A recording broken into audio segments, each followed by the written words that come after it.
À propos de Purim Katan, vous savez que le 14 Adar Rishon, comme dans cette année où c'est une année embolismique, une année Me'uberet, où il y a 2 Adarim, on va célébrer Purim le 2e Adar, parce qu'il faut juxtaposer les miracles de Purim avec les miracles de Pesach. Mismach Geoula, les Geoula. C'est pour ça que la Mishnah va nous dire En ben Adar Rishon le Adar Sheni, et là, Kriyat HaMegillah ou Matanot laEvionim.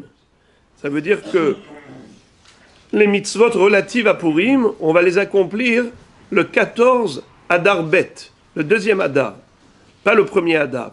Pourtant, c'est aussi Adar. Mais on veut être Masmir Geoula les Geoula. On veut juxtaposer le rappel des Nissim de Purim au rappel des Nissim de Pesach. Donc c'est le Hadar qui est proche de Nissan. Mais tout de même, la dernière halakha du Shulchan Aruch Orach Chaim, je vous lis.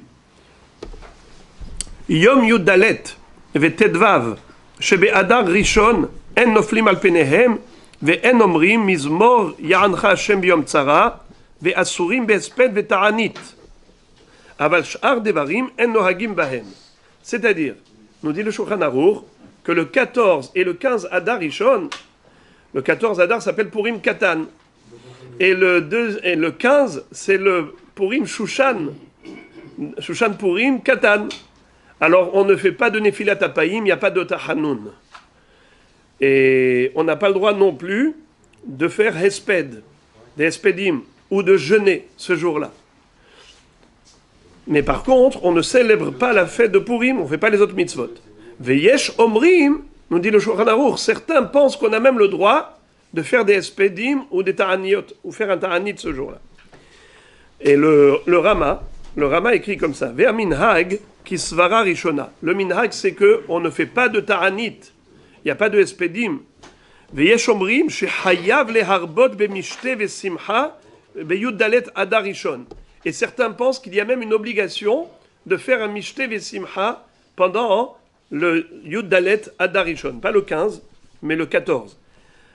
Alors il dit comme ça, Ve'en nohagim ken. Celui qui faisait ça, le Mishnah Berurah nous dit, c'était Rabbeinu Yehiel Mipariz, un des Baalei HaTosfot, le 14 Adar Rishon, il rassemblait, il réunissait ses amis, il faisait un jour de mishte où il racontait les Nissim que Akadosh Baruch Hu a fait au Ham Israël.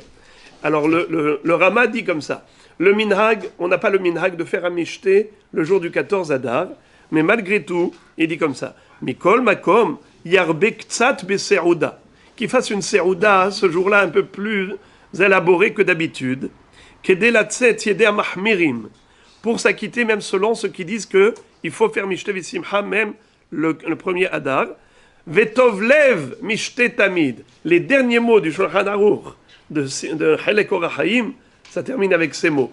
Celui qui est Lev Tov, Tov Lev, Mishté Tamid. Toute sa vie, c'est un long Mishté. Donc, je terminerai juste en rappelant que le dernier mot du Rama, c'est Tov Lev, Mishté Tamid. Tamid. Le premier mot du Rama, au début de Orach Chaim, avant les 6 halakim du Mishnah Berurah, il commence par dire Shiviti Hashem le Negdi Tamid.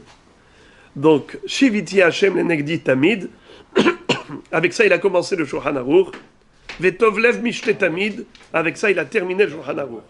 Tamid et Tamid. Je ressens la présence de Dieu toujours devant moi. C'est ce que disait David HaMelech.